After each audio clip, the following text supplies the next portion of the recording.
father or Oakland Athletic farmhand. We both agree that if we didn't know him, Samuel Amick would definitely, you would think that's a founding father. 100%. He joins us from his palatial estate south of the city of Sacramento. And he also is the senior NBA writer for The Athletic. And the phone, I'm sure, has smoke coming out of it these days. Samuel, good morning. Good morning, gentlemen. How we doing? But he's muted, or we're muted.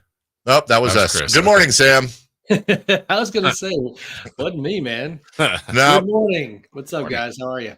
Good. Just real quick before we get started, Chris, don't take your headphones off. Give Sam one. Sam, is this a founding father or a current Oakland Athletics farmhand? Go ahead, Chris. Grant Judkins. Grant Judkins. Was he a signer of the Declaration of Independence, or does he play for the A's, Sam? It sounds like it's like Dirk Diggler-esque name. I'm going to say A's farmhand. The Athletics, Sam Amick, senior NBA writer, father of two wonderful sons. How good is he in his history, Chris Verlaud? He is a pitcher for the Lansing Hey, Lugnuts. look at that. Well Sam, done, Sam. you You're going to carry that all day long. Right? I got something right. It's early. This will be your next piece. Hey, there's trades going on right now, and everybody's poking Monty with the stick proverbially on Twitter. Let's start there. What isn't going on with the Sacramento Kings? Wow. Just setting the stage like that, huh? Yeah, no, I hear you. They have poked around a lot. Like you said, now the fans are poking the front office a little bit. And I get it. They are being aggressive. They are looking at every guy who of any repute who can make an impact. But every time you hear that, maybe something is getting traction and getting closer to getting done, it just seems like, then all of a sudden it either cools, or, to be honest, you hear that we were getting it wrong, and that, there was a smokescreen from other teams or agents or whatever it might be. But Kyle Kuzma on draft night was loud enough that, we always like to talk about the media component. Myself and our Wizards beat writer, we just for fun, we had a news story that we wrote just to have it ready, just in case, which we don't normally do unless we think it's real. And then later found out it wasn't really that close at all. Cam Johnson's been a name. Now it's more Lauri Markkanen and Brandon Ingram, which, as of last night, I definitely would push towards the don't see them happening type stance. So we'll see. As a quick final thought, because I've been writing and talking about the Lakers a lot, there's an interesting parallel, and a lot of teams go through this, is that when you have a young player and a prospect for the Lakers, Austin Reeves for the Kings, Keegan Murray, you run into these scenarios where you got to choose, like, are you all in to the point that this veteran player is going to move the needle enough that you justify trading that young player, or do you want to keep growing with the guy that you're pretty high on? And for the Kings right now, my understanding is they're taking a very, very hard stance on Keegan, and he's not going anywhere. Talking with Sam Amick here. So, Sam, I mean, you kind of addressed a lot of those, but I'm trying to think of the full list. At least the Kings were rumored, and you talked about Kuzma, Levine, Ingram, Cam Johnson, I guess, Markin and DeRozan. Like, any validity then at this hour, would you say, to any of those, or is there any progress on any of those in your mind? I don't want to pretend to truly know. I really don't. They've been pretty close to the vest. The DeRozan one, even from the Kings and beyond, I don't know exactly how they see DeMar. That one is tricky because, he's still a good enough player that he wants a big time payday. So then it becomes about, you could probably get a sign and trade done without losing, a ton of assets. You saw the Warriors and their Klay Thompson deal with Dallas, where it was 2 second-round picks. Almost got it done with 1 second-round pick. So, but then it becomes about money and luxury tax and, payroll and how you see DeMar. So he feels like the next guy on the board for somebody, but in terms of like real substantive progress with the Kings right now with a player, I'm not aware of it. Okay, so let's pretend that you do know, just for fun. You know everything.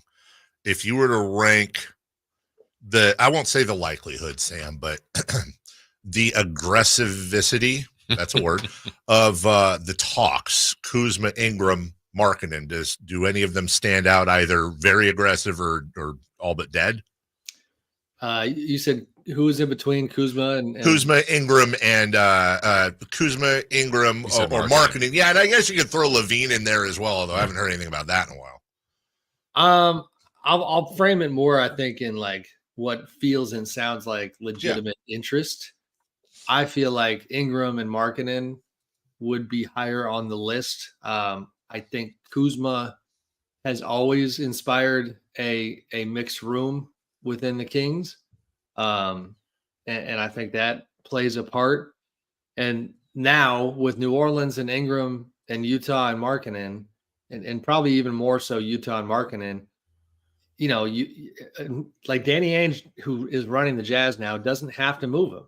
Right. And it's a little analogous to Brooklyn with Mikal Bridges, where you're at this inflection point where you're either building around a player like Mikal Bridges, or you get so much offered your way in exchange for him that you go ahead and pivot and do the full rebuild. So Brooklyn did the full rebuild because the Knicks were desperate enough that they put a bunch of stuff on the table. So now, similarly with Utah, the question is anybody going to blow them away? And really, if I feel like the Warriors appear to be closer to that than anybody, then will Utah actually make that move? Yeah, again, just trying to read this while following it, Sam, it feels like the Kings want to maybe make a move, but certainly aren't in that desperate category. But as time goes by, the free agency pool is also shrinking on the Kings. It was important to keep Malik Monk. That's good. But after that, this was supposed to be a pretty active summer. And again, it's not done, but could the Kings be left where maybe there's not a trade and not that significant of a free agent signing? Yes, it does feel that way. Oh boy, it does. I mean, right. We can talk next week and maybe it changes, and then I could say, "Hey, great job, Kings." I don't know. I don't know where it's going to go.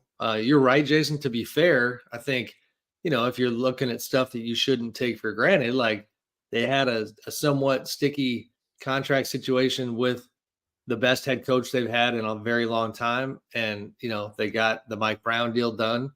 They got the Malik Monk deal done.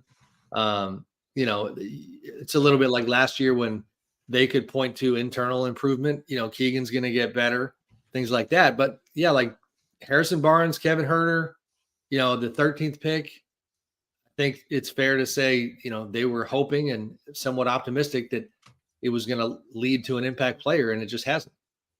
Sam Amick of The Athletic joining us. Again, I'm asking specifics, but I know we don't know. And would you agree with the instinct I have that Markkanen would almost certainly need to include Keegan? Ingram, if they could get away with keeping Keegan's going to need a ton of draft capital. And then I guess Kuzma, then Levine when it comes to price. Do I have it somewhere in the ballpark, do you think? Yeah, for sure. And there's a big gap between Kuzma and Levine. Yeah. Kuzma's contract is fine. Like it's very great. Similar to Barnes's deal where it declines and he's a good player. That one, I know some Kings fans don't seem too high on him. I mean, to me, that one makes a lot of sense where it's a relatively low risk move. I think it makes the most sense, Sam, by the way. I agree with you. And it's like, as long as you're not giving up Keegan in that deal, which again, to reiterate, I've been told that like it's, I don't know how long the list of guys is that they would give Keegan up for, but it's not anybody currently available on the market. But the Levine thing is, the Bulls have had a hell of a time moving him forever at this point. They've got to incentivize a team to take him. You're talking about the assets and the draft picks coming back the Kings' way in that deal, with cap filler going Chicago's way. I don't have any reason to think that deal's going down. But yeah, I think your list is correct. And yes, I agree with you that for Markkanen and likely Ingram, I do also get the sense that those teams are pushing for Keegan. Yeah, and if not Keegan, do you get is it picks mainly from the Kings? And there might be salary filler in the Barnes or Herter or some other things, but is that what's coveted most? Probably priority is Keegan for another team, and then first round picks. Yeah. I mean, I don't know that they have anybody asking for Fox or Sabonis or right. So yeah, it's Keegan. I think, and now it's fair, and this is always tricky. Like, we know they were shopping the 13th pick, right? Well, then they made their pick, and now that pick is an actual player and is a human being. And so, but would I completely rule it out that that Devin could be involved in something? No, because he's the guy that they took with the 13th pick, and if the team they're talking to likes him, then that could be in play as well. But yeah, I mean that's I think the framing of it. Sam Amick joining us, and Sam, I just want to ask the third rail hot button question here, but I think it has to be asked. Are we not spending enough time with Monty McNair and his history? His first ever pick as a general manager was probably the biggest steal of the last 5 years, and he traded him less than 2 years into his career. So when we hear Keegan's untouchable, and I have to say it, when we hear Fox and Sabonis are untouchable, I mean, is there any part of you that thinks Monty ain't afraid to trade anyone if the right deal pops up, and maybe this is just value posturing? Yeah, I mean, there is a track record there, and this is not a direct through line, but more context that we've talked about before is that Monty came up in the Houston Rockets front office, right, where it's funny. I just wrote about Philly going for Paul George. Now that's Daryl Morey running the Sixers. Daryl previously in Houston and one of Monty McNair's, mentors in this business. And Daryl is a swing big all the time type of executive. Now in Houston, not surprisingly, Rafael Stone, who runs the Rockets front office, I wrote about him and how, like, basically the only three guys he's really excited about are, Zion Williamson, Devin Booker, and I don't know why I'm forgetting the third one, but like swinging big. That's what people from that, kind of culture, if you will, do. And Monty was a huge part of that for a long time. So he does have that mentality. I do, though, think, to me, they've had enough success with this core and this group that unless there was something absolutely spectacular on the table for any of those bigger names, I don't see it. It's funny, as a quick side note, I was just thinking of to share to poke fun at myself, and hopefully I tell the story well enough. When we reported, myself and Anthony Slater, going into the draft, that the Kings had the 13th pick out there, and help me out here, Sabonis is wearing which jersey number? 11? 11, yeah. And what was he last year? 10. Yeah, okay. The point is, as I'm talking to Slater and relaying what I'd been hearing, I was trying to tell him that the 13th pick was available. And instead of saying 13, I said 11, I think. And his mind was blown. He goes, are you saying number 11 is available? You're saying Sabonis is available? And I joked with him, like, can you imagine if we had our wires crossed and we actually reported? Yeah, that would have caused some heart attacks. Sam, I don't know what intel you would have on this, but I'll ask anyway. As far as the guys that we just kind of all refer to, I think some of it makes sense. If Washington were to deal someone like Kuzma, that they've struggled. The Bulls are kind of revamping if DeRozan isn't a sign and trade or he just signed. Who else we got? Markin and the Jazz have had tough times. So I guess where I'm getting to is Ingram. I mean, they traded for Murray. I could see that going, wait, why wouldn't we go Murray, CJ, Zion, McCollum, Herb Jones, Trey Murray? Like, they've got some good things there. Why do you think the desire for them to possibly move off of Ingram? I know he's in a final year. Maybe they can't pay him later, but what are you hearing on maybe their desires to possibly move him? Just the contract stuff, and that they can extend him, and they have not, a la Klay Thompson with the Warriors, like haven't had any luck coming to terms. So that's the calculus. And on top of that, if you got a small market team, I don't have their books in front of me to know exactly how much money they have out, but you've got some big money guys on that roster already. You have a guy in Ingram who has been inconsistent, who had some pretty tough moments last year, late in the season, where he just doesn't look like the guy. And some nights he does. He's a bit of a Kings killer, obviously, but everybody on the Pelicans is. So, yeah, I think it's just probably a combination of the somewhat tepid response to his play and the contract situation. The the ghost of the machine, if you will, sometimes with the Sacramento Kings is also ownership. And admittedly, Vivek has been fantastic the last few years, but that shadow always looms. Do you have anything on internal pressure on Monty McNair to be aggressive? Yeah, I think it's a fair amount. Mm-hmm. I hit on this the other day. I didn't really hit it that hard, but De'Aaron Fox's choice not to sign his extension, and then not only that, but me being told that like he's definitely not signing it this summer, and everybody had assumed that the only reason he was waiting was so that he could get All NBA potentially and get the Supermax, which allows him to get 35% of the cap in his pocket rather than 30. My understanding is that is not the only reason that he's waiting on the extension. He is, like a lot of young stars in this league, looking at his team and wondering. Dave is going after the day. Yeah, you lost Dave. More panic. Here we go. It's natural, Dave. This is the league. Saying, we've been telling everyone it's because of the old. God dang it! Now, I mean, I want I'm glad you're athletic, buddy. You clearly have not been, keeping. No, I read it, but the whole thing is like, well, yeah, he wants. I read the line. Financially, it made sense to wait, honestly. But if there's more to it, that's. Yeah. Maybe I didn't write it hard enough. No, you did. You should use all caps next time. Yes. All caps. Dave, this is for you. Italics, please. You should worry about losing your laptops. I mean, it's just a fact. Like, it's not, at this point, it's not a reflection of some sort of indictment of the work that's being done. It is like, oh, by the way, people, he has the same agent as LeBron James. And the playbook is, you keep your options open.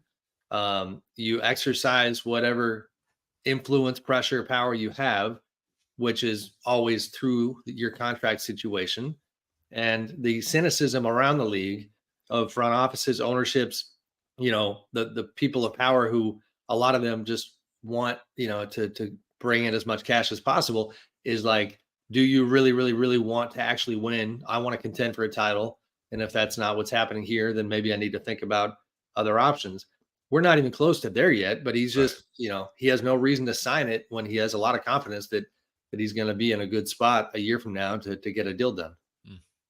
Sam, I'm thinking about, it felt like when free agency started, a lot of this was hinging on Paul George, maybe, I don't know if Donovan Mitchell or Clay, LeBron, now all the moves are starting to take shape here.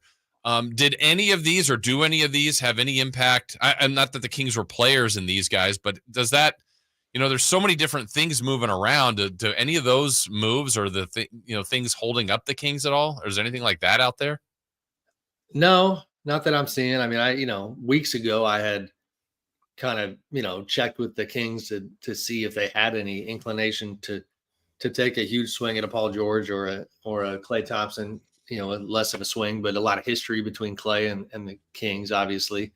They did not appear to go down those roads, but I understand your question. I don't see obstacles in front of them right now. I just see competition for these players, like Lauri Markkanen. I don't know how long the list of teams is that is banging down Utah's door, but it's going to be a fair amount.